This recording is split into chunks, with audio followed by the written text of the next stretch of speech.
Chicago Manual Style, Citing Sources, Avoiding Plagiarism. Dear students, we have been discussing about APA formatting style and also about MLA formatting style. Now is the time to consider the third one, which is also very popular in social sciences and humanities, particularly for historical researchers and researchers who are particularly from the field of history. They are required to learn and use Chicago style, right? So in this brief session, we are going to talk about Chicago style and those preferences and recommendations which are given by Chicago style, right? So Chicago manual style is basically, one item which is recommended by the Chicago University for the documentation of sources and for the citation of sources in research papers. And there is a handbook which is recommended by University of Chicago, which was updated for the last time in 2009. So you can consult that. And the point is that Chicago style is required by many history and humanities instructors, right? So you are required to learn something about it. And the best would be that you should know the differences between Chicago and MLA or Chicago and APA, so that you can focus and you can also not only write down your own paper, but you can also read those papers which are written under MLA style, right? So it's not only for writing down, but also for reading researchers. So you must be consulting your advisor before applying Chicago as your style.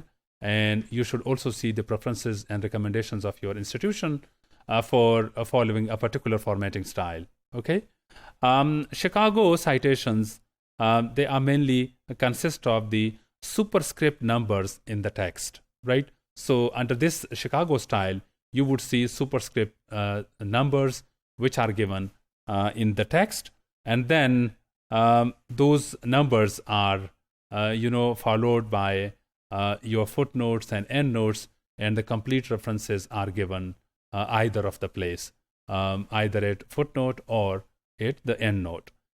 To be fair and ethical, you must be citing anything which you borrow in your text. Okay, so it is similar to that of APA and MLA because the basic rules are the same about avoiding plagiarism, right? The citation styles would be different by any of your style, because there are so many styles. Medical students have their own recommended style. Social sciences students have their own recommended styles.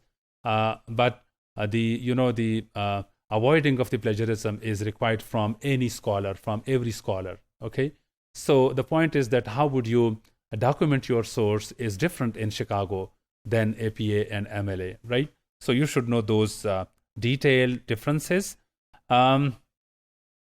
Remember that when the Chicago style provides the superscripted number in the text, then the notes are given in the corresponding numbers. So if in the text number is 1, so the serial number 1 at the end note, you would have that reference, okay? And then that might be given at either at the footnote or the end note, and you would be, providing the detail of the source in any of these two places, right? So let me just give you one sample of this Chicago style in-text citation, right? So this is about in-text, that how would you use a source? You would refer to a source within your text of a research paper. So this is the sample. You see that in the text, you are referring to a source, right? And then that source is referred to as a superscripted number, which is 1. Here you see, this is the superscripted number which is given. And then at the note, which might be given either in the footnote or at the end of the chapter or at the end of the paper. In this case, it would be called end note. So at the end note, the same number, 1 and 1. So the same reference number is used, and then the complete source is given there, you see, and the style of source is given like the way first name first and then second name written after it, right? Followed by a comma. And then the title of the source is given in the italic form, right? And then in bracket, the city of publication, the publisher, and then the year of publication, followed by a comma, and then page number, followed by a full stop, right? So that is the full entry which is given at the end note, corresponding to the superscripted number, right? So that's an important point. And this is the way you would avoid plagiarism in citing a source using Chicago.